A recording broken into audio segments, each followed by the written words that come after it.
Just come and attend. I started this group with Victory, who usually runs this. He's traveling, so I'm picking up. I do it a little differently. He likes to do it more educational PowerPoint style.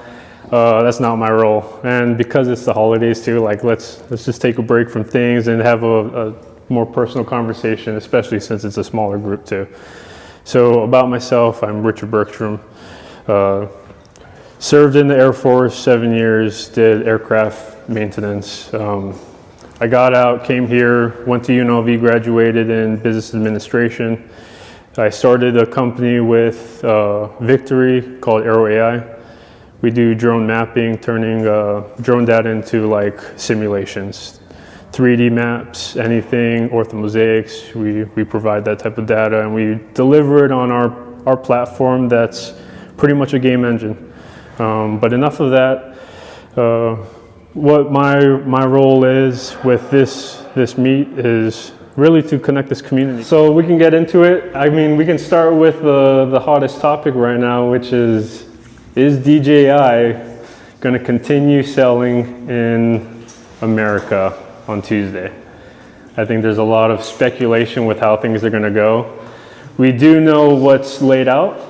I mean, you guys probably know a lot more than I do about this, but is it that only new DJIs are going to be banned from here on out, or?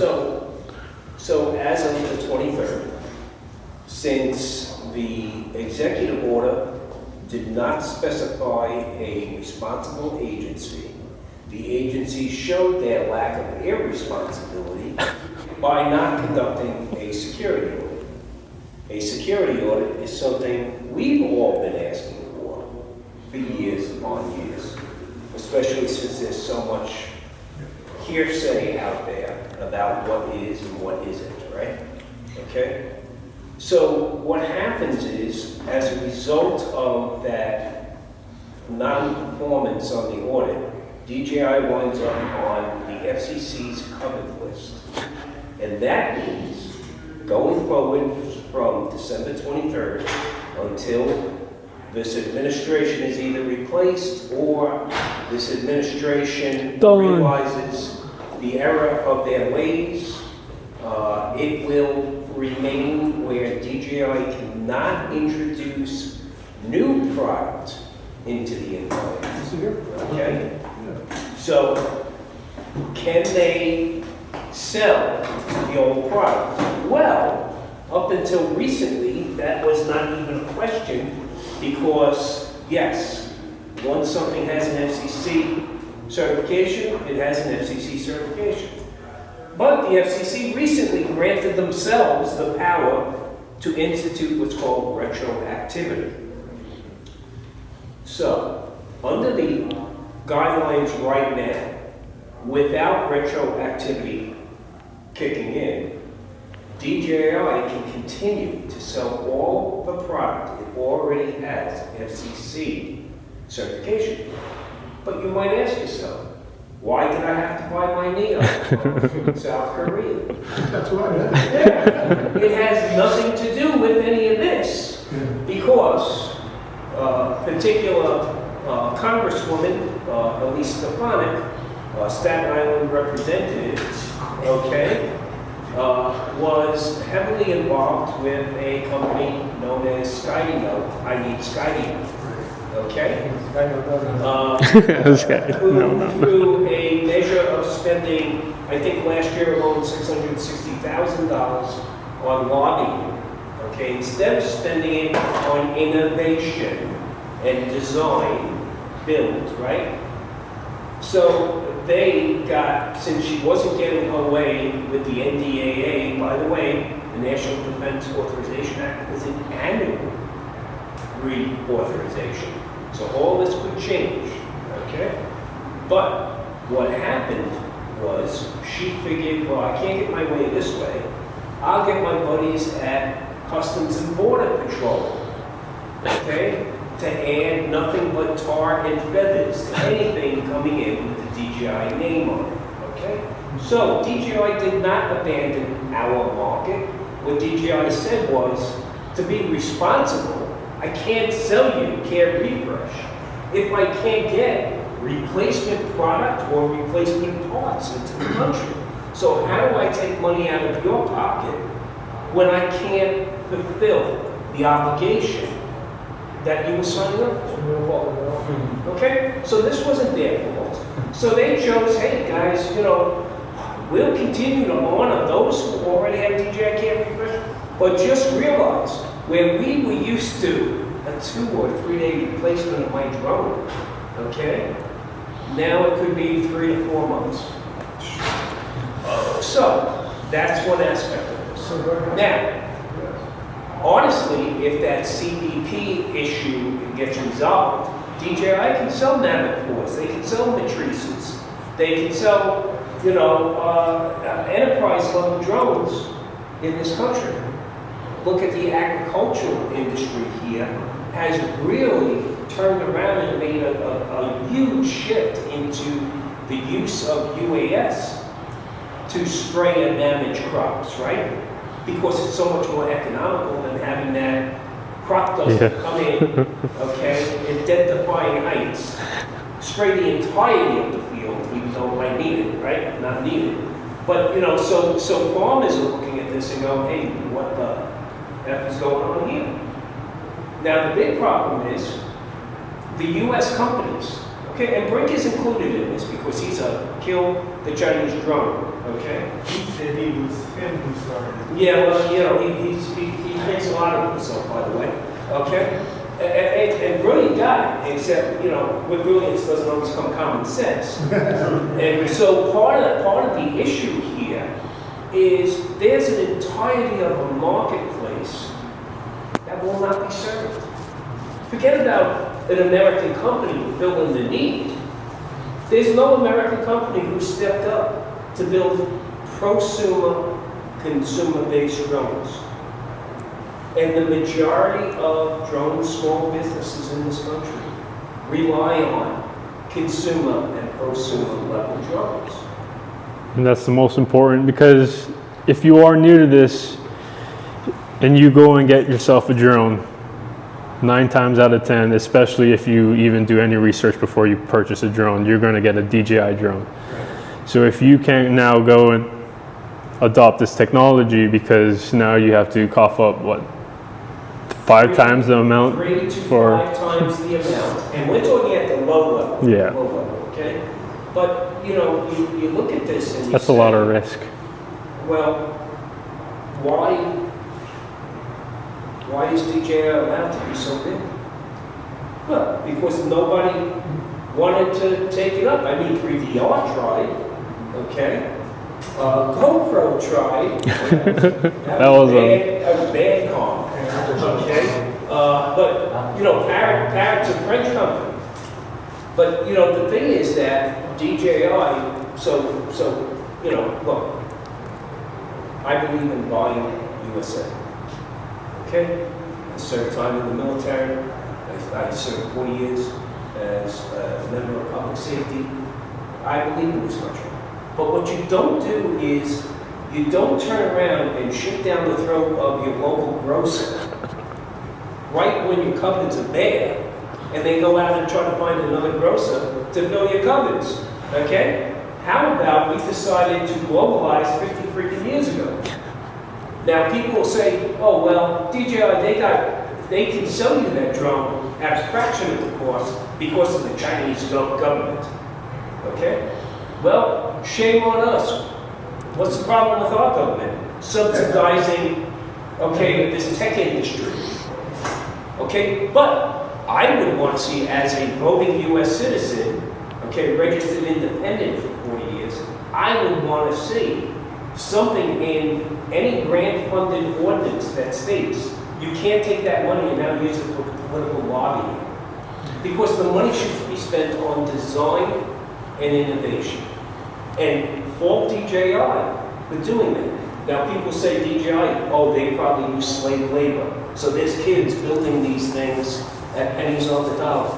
Well, guess what? Go do a chat GPT yourself. I don't have to convince you. But you know what? The average income of a DJI employee is equal to that of their U.S. counterparts here with Scotty O'Brink and several others. But guess what? They live a better life. You know why? Because their goddamn cost of living is a fraction of what it is here. So if we turned around and let the U.S. government, because they freaking subsidize everything else in the world, why not subsidize the blue UAS market to build a better product? But don't take these drones out of the hands of people that are risking their lives to save your life every day. Do you know that taking away the DJI drones, it will really impact fire and police service? Search and rescue. Absolutely. Okay. No, of course, yeah, by all means. So I just want to share something I think will be valuable from my experience. So when we, working for the U.S. government as a contractor, we're trying to do this, right? So we had a payload that was like 12 pounds. So nearly impossible to find anything that could carry. This is back in 2016. Yeah. So we had to go with a U.S. manufacturer, and it was someone close to Baltimore. They were doing some really cool stuff for the military, but they were just high output, low quality testing. So we ended up crashing the damn thing in the desert with our payload on it. And it cost us like 20 grand. The M600, M6500, I think, is the DJI equivalent. M600. M600. M600. $5,000 and the thing is flawless, right? Now they let us fly that thing the second mission.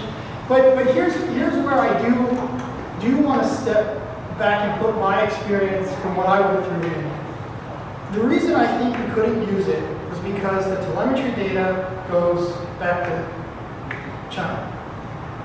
So anytime you use the system, it's sending its information. You can't stop it, right? Because what we needed to say, I'm looking at. That's from 2011. No, but DJI set up continental U.S. service on the AWS, which negated the need I'm not to going to send do that. I'm just telling the story. telemetry. So basically what we needed was, we're taking imagery from the drone and trying to match it to the satellite. So we needed to get into the guts of the sensor to say, okay, I'm clocking this camera right now. This is what I'm looking at. DJI is like, no, you don't have access to that because that's in their goods that goes somewhere. Right. So whatever that is, it's aside. I think the brilliance of what they did is something that is unmatched. What they did was sending telemetry data back, right, was quality control that could not be competed. Because if you were in some field in Nebraska or someplace in India or someplace in China, there was a failure, they got a log report. They can fix it rapidly. So they just accumulated so much data to make their product so much better than any other competitor.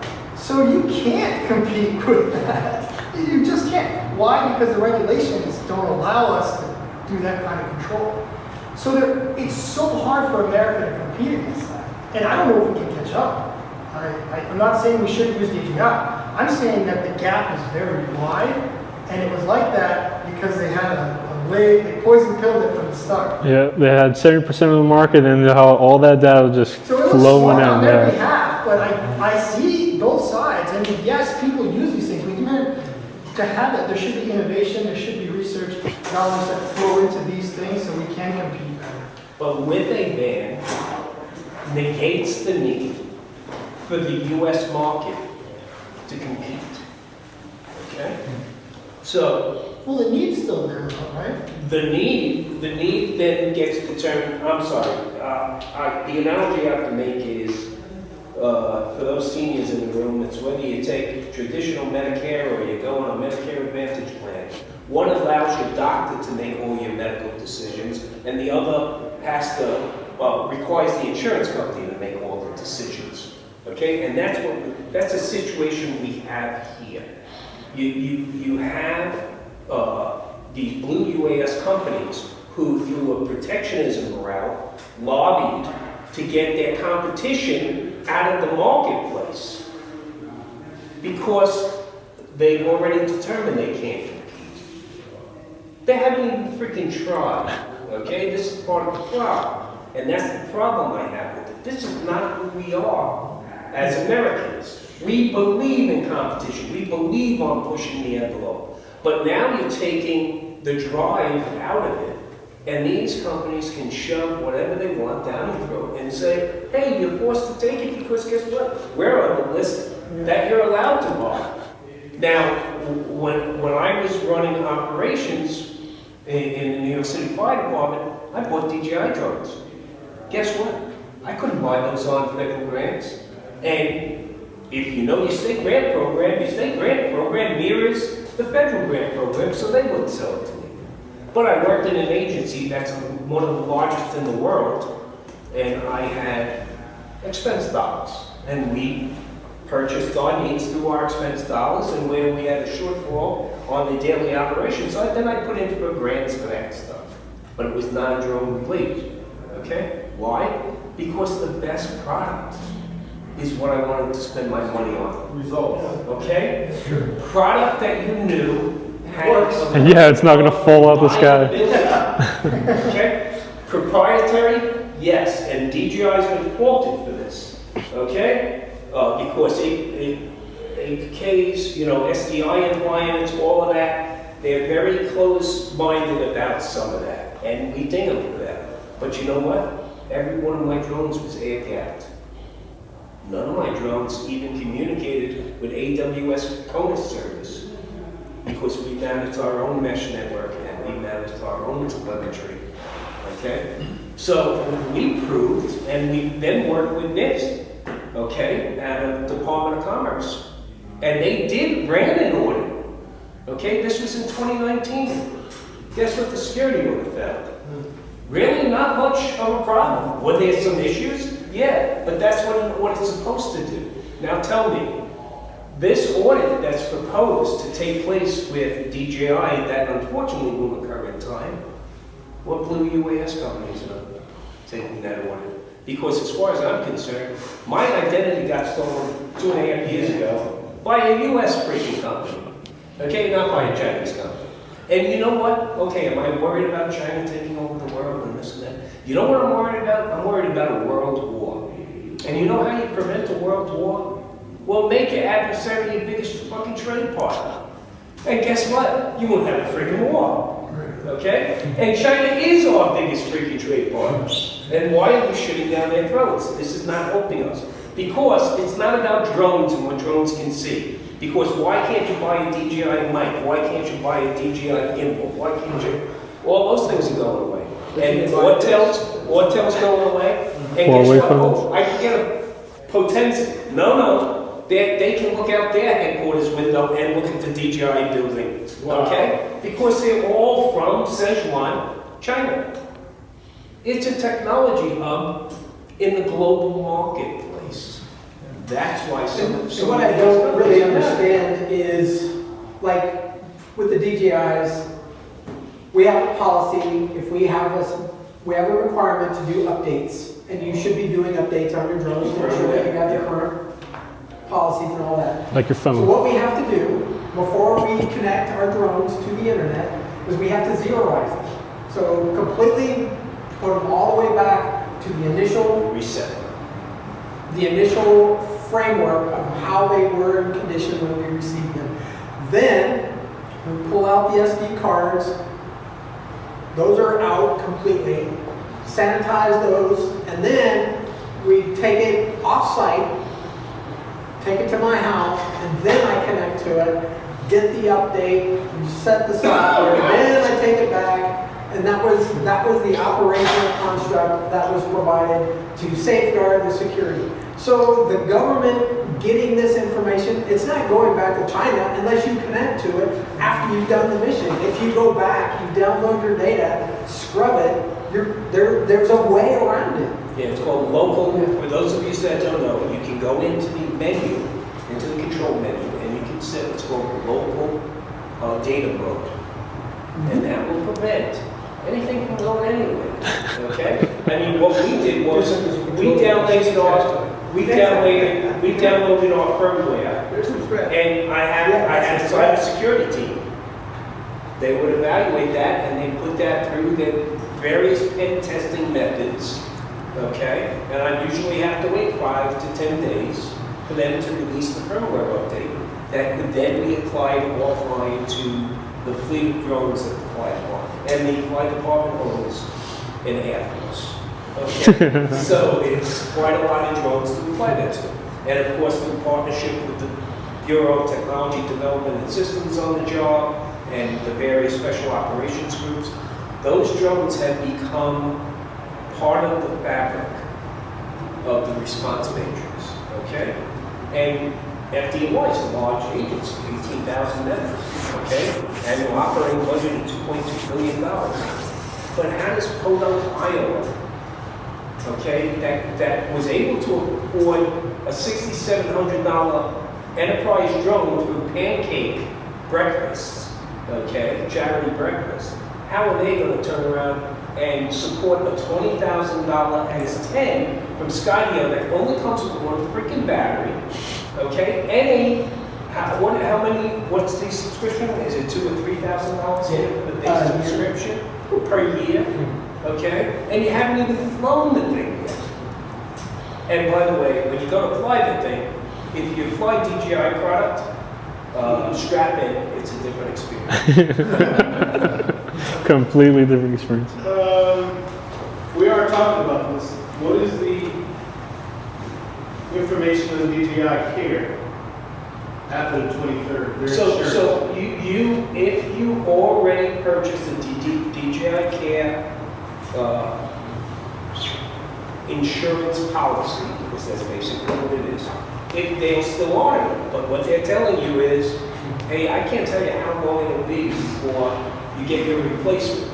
That Okay? has nothing to do with the 23rd, that's just me. That has nothing to do because that's more CBP. Right. That's more of a CBP problem. So nothing changes between now and then. So you work for Aero Okay. AI, correct? Yeah. I'm curious about if you have any recent developments with your company that you'd like to share, because I'm kind of wondering, like, you know, like if you have any like recent photography or any missions that you'd like to share here. I'm really curious. We have just gone through this program with Bentley Systems. It's called the iTwin Activate. They have us like building utility twin software. It's more on the software side, but we use drones to capture that data to turn it into digital twins for utility inspection. There's a lot of use cases for it. Charles can talk about it. There's utility vegetation mapping. You pretty much fly around power lines, map the power lines, and then deliver that data to either the forestry the arborists that can trim the power lines to prevent any fire hazards. Yeah, like safety. Yeah, we can even simulate whether the vegetation around the power lines are going to grow in and make contact. So it's just the start of it, but it's like one of those milestones where it's not just about the drones anymore. It's about all that data that's being pipelined.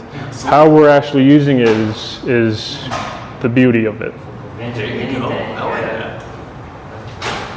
No, thank you. Absolutely, yeah. I was really curious because, like, Aero AI, what have you been up to lately? I couldn't help but wonder with the hat on. Like, what's been going on? No, we come here every month. We host this, so come back. You pretty much follow our journey.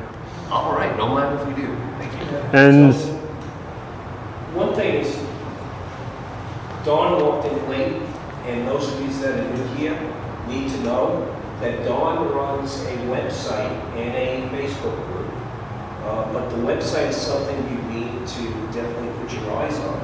It's the Las Vegas and Henderson drone pilots, okay? And Dawn basically curates all this information about where you can and cannot fly, what the local regulations are, okay? How they pertain to you, where you need to go look up stuff, what his site Business card? yeah, if you're interested about getting a drone and flying, even if it's not professionally or anything, wonderful resources with Dawn. Yeah. There's a lot of spaces here in Las Vegas that you can fly at, but there's even more spaces where you can't be flying at.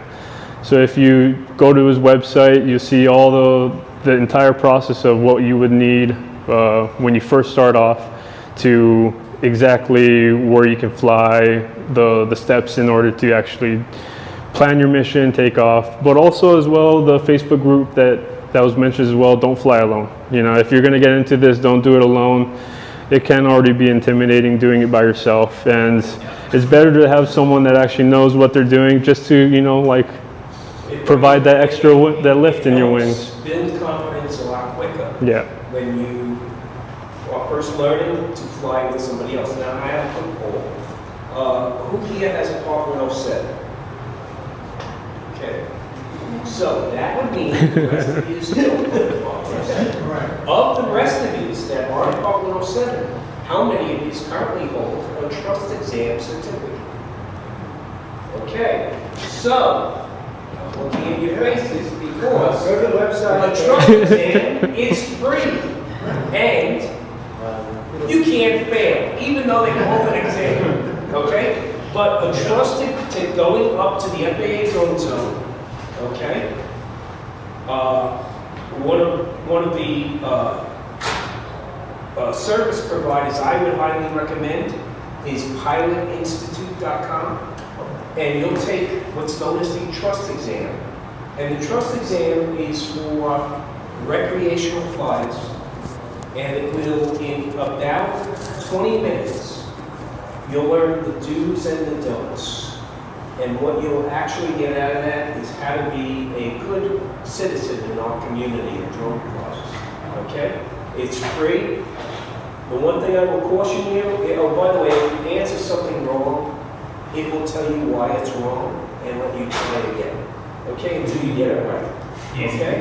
So you get through it, but when you get through it, you need to print off that exam, print it out to PDF, make a hard copy of it. When you go out to fly, you are required to have that in your possession, okay? Because you are operating your drone in our national airspace.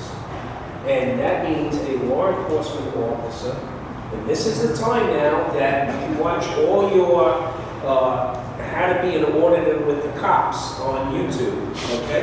But this is the one time when an officer comes up to you and you're flying a drone and they ask for credentials and you're not driving a car, you have to give them credentials because now you're operating a drone in the national airspace. You're operating an aircraft. You're operating an aircraft. Yes, good correction. I count on you. The FAA is. Okay, doesn't make a distinction, okay? It's uncrewed, okay? But it's still an aircraft. So, you know, it's really important to, and the reason why I'm making the statement is because it's so important for people to get past this stage of, well, I can just be ignorant to what the rules are and they can't hit me for anything. We're here to tell you. Oh, That's not the can. case. Yeah. Okay, ask Philly Drone Mike. Okay, Mikey, and he'll tell you that was the $362,000 in fines they levied against him. Okay, and he just kept on turning up his nose at it. Ignorance is no defense, and when it comes to the FAA, yes, they can fine you. You know, I said one more thing about the trust. Yes, you can take that test and you can get your certificate, but make sure you know what the words mean. If you just said you know, if there's, you know, on your drone where you have to check off 3 boxes, know what that thing is. Have you gotten approval for the airspace you're in? And you go like, well, I don't know how to get approval. Well, then you haven't gotten approval. So if it says max altitude is 400 feet in uncontrolled airspace, how do you know you're in uncontrolled airspace? Is it because the guy next to you is controlling it? No, you look on a map, and if you're flying in controlled airspace, you have to get approval. So how do you get that approval? You have to follow the rules of a community-based organization. What's the community-based organization? Where are they? Which rules am I following? Which community-based organization am I following? The outside. So there's not a recognized community-based organization.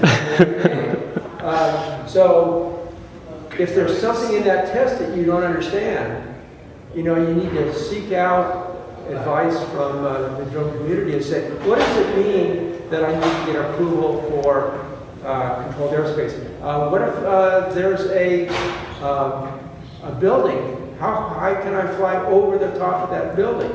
Well, it depends on whether you're recreational or whether you're Part 107 and whether you're in controlled airspace or not. So you got this, four-way grid with 4 different sets of rules for flying over a building that's 300 feet high.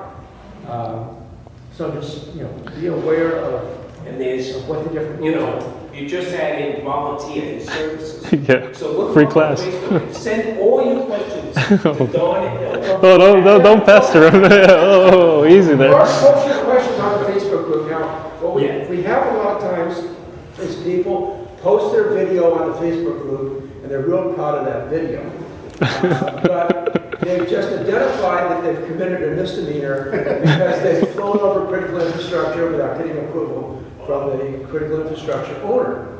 So, I've reached out to people with DMs to say, by the way, the video you posted shows that you've committed a misdemeanor. You might consider taking it down. I'm not going to take it down. Yeah. If you want to post evidence that you went in and robbed a convenience store, Be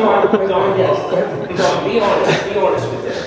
We know local police resources are pretty well strapped. Don't worry. There are tons of drone police out there, okay? You'll find them on every Facebook group. There are drone police. I just put up an AI rendition of me and my wife as 2 bobbleheads, me as the drone pilot and her as a VO, and I put binoculars around her neck. Oh my God. Okay, I said to my wife, when I put that up, she thought it was adorable. Okay, that's what I was going for. Okay? But that's not for looking at your drone. That's for looking for the manned aircraft. Well, see, Dawn knows. See, I put that up and I said to my wife, it's going to be a matter of minutes. Somebody's going to say, hey, pretty cute, but yeah, no go on those binoculars. You said, VLS. So I turned around and I said, watch this. So then I put, you know what? That's partially true.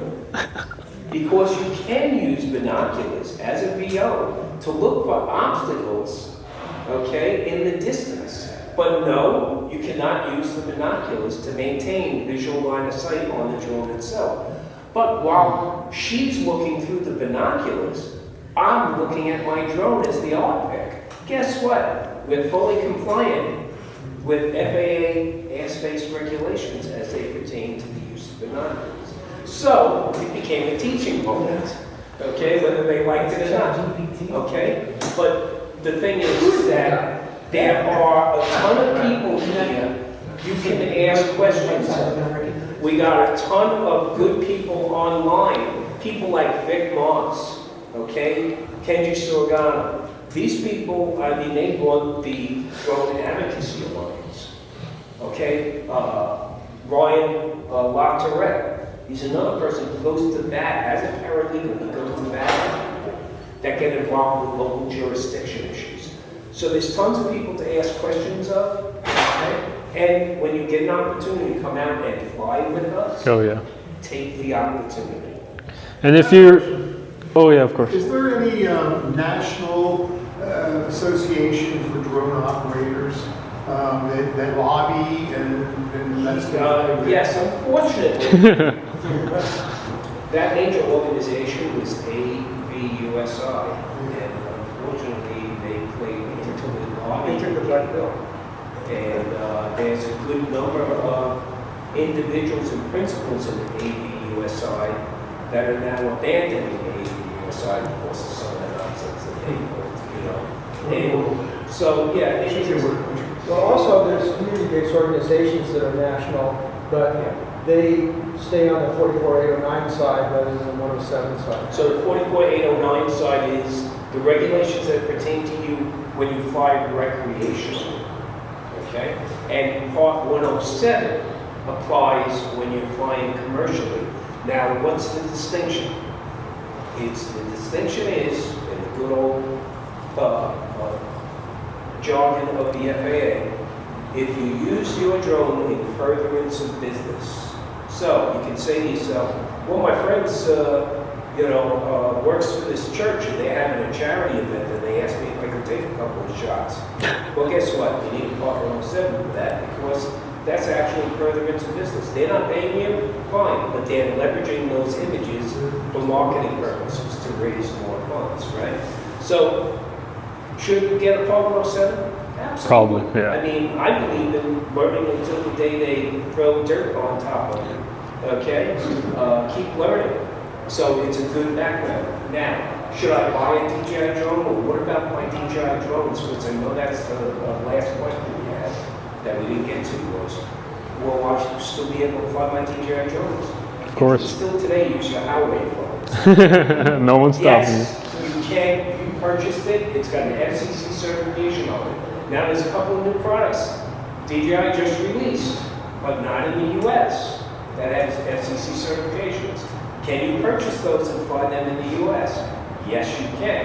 Now, when DJI finally is allowed to provide care refresh again in the country, will they sell it to you because you bought a brand new DJI product?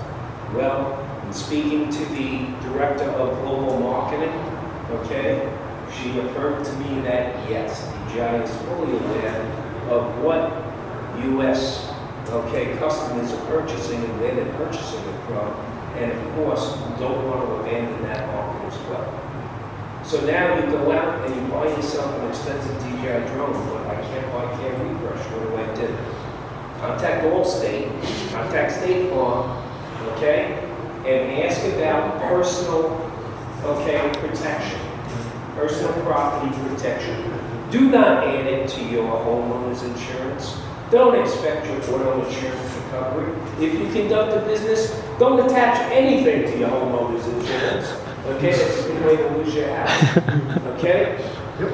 I have aviation insurance. I've had it for a long time. I'm a Part 61 pilot, so I have aviation insurance. My drones are covered under aviation insurance. Okay? It's probably more expensive that way, but I have liability insurance that's coupled with that as well.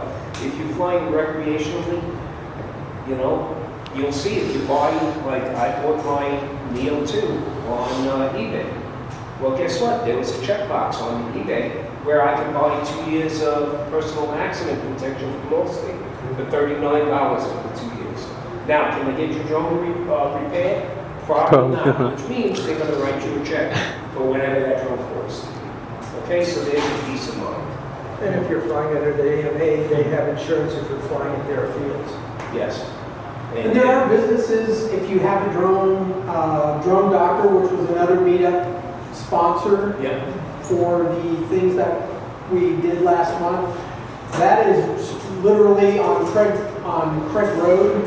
So they'll take your drones, they'll repair them, they'll do the things, they will do the research. It may take time, just like he stated, to find it, but they go out there and mass collect stuff off eBay so they can have those spare resources. And they are also now recently getting ready to start an education program for getting people certified and on their Part 107. So go out to Drone Doctor and talk to those guys. Jose's a really good dude. Jose and Liz, okay. Yeah, those guys are awesome. Rich does the repairs. Good group of people. Yep. They're part of our community, so be supportive of them. If you're looking to buy a drone, if you're looking to buy a DJI drone from them, just realize right now it's about tariffs and profit. So, if you buy this drone in the U.S., this drone's going to cost you $600-700. If you buy it up on eBay, this drone will cost you about $350. And I gotta tell you folks, excuse me for interrupting, is that I just got my Neo 2 in last week, and it was 5 days from South Korea. The cheapest I could find, 5 days, and every day I sweated it. It was disgusting. I bought my Mavic 4 Pro Creator Combo, and I had it in 3.5 days. Yeah. I made the purchase on Friday afternoon, and it wound up being delivered Monday evening. And I'm like, how the heck did they do that? Amazon? On eBay from South Korea. Yeah, a couple of stores. And remember, eBay is guaranteed, by the way. Yeah. Okay? So, yes, they're certified. Now, what happened was when I bought my Mavic 4 Pro and it came in, okay, with a foreign plug. Well, in the box, they included the adapter for the US. Okay, that was the only difference. But it carries an FCC registry number. And you get to learn Chinese. They have AI for that. Yes.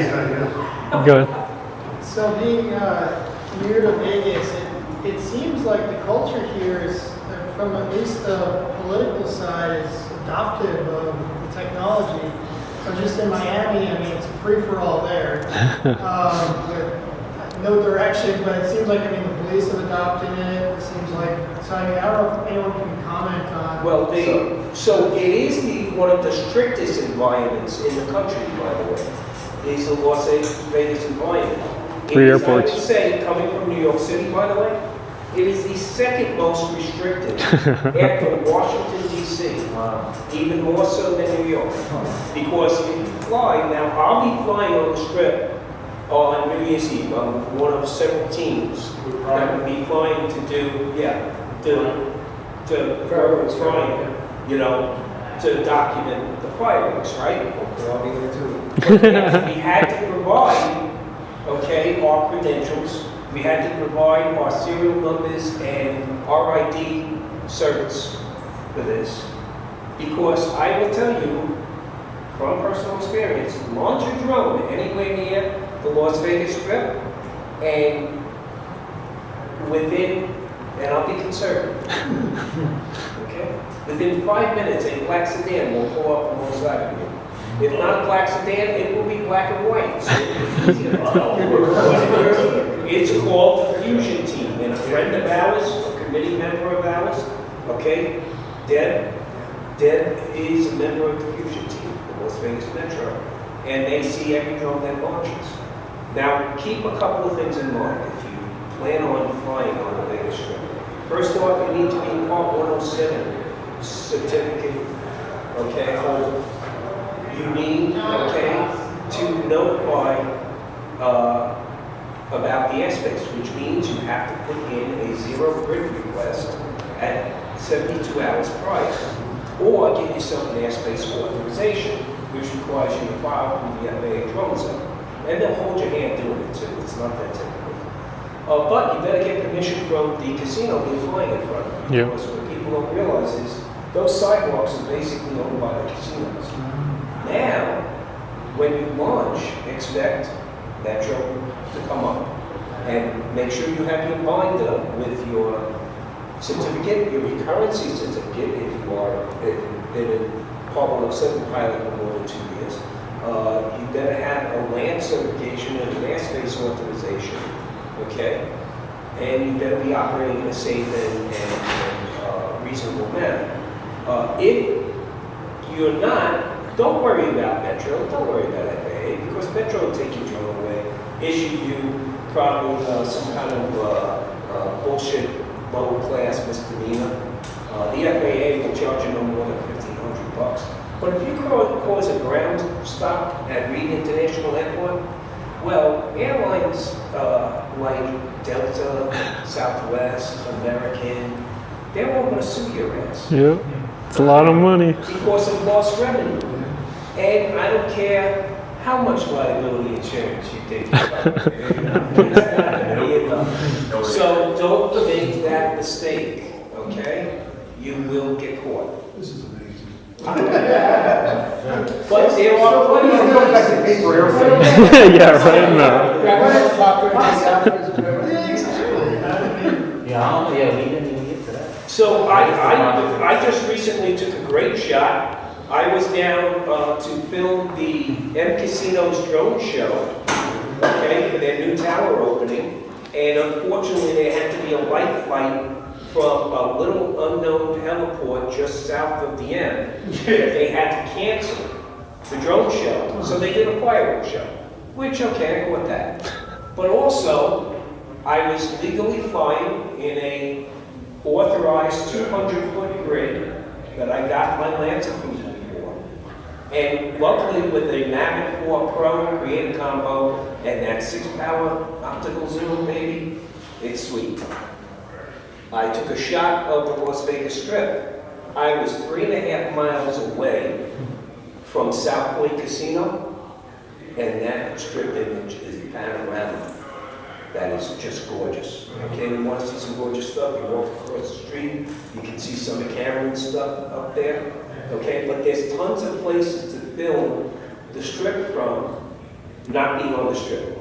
But even better yet, this environment is so diverse out here that it's target rich.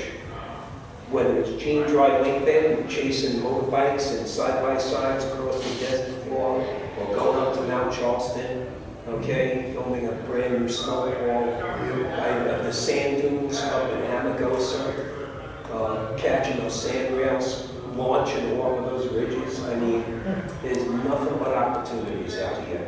And a guy like this in front of me, Don, was instrumental in getting a lot of the Henderson parks, a lot of the nonsense around those parks straightened out about where we can fly and where we can't. So definitely go up to that site when you look at the places to fly. So I have another question. I'll conclude this, and by all means ask your questions. I'll let everyone kind of mingle. I do have to get going. My wife's dance show is about to start, so I can't stay. Yeah, it was great seeing everyone. Lots of new faces. Please come back. We do this every month, same time. So love to see you guys again. It's usually a lot more crowded too, so I'm sorry you have to deal with a lot of the regulars get heated up, but Oh, got better. yeah. Oh yeah. Now you gotta pay for it. $12. Yeah. I'd like to see a drone demo next time for sure. Of course. And if you haven't, find the resources, join the groups. We have tons of them. Thank you for joining the meetup. But there's tons of resources. Stay connected. Tons of people that would love to, like steer you in the right direction, especially if this is something that interests you.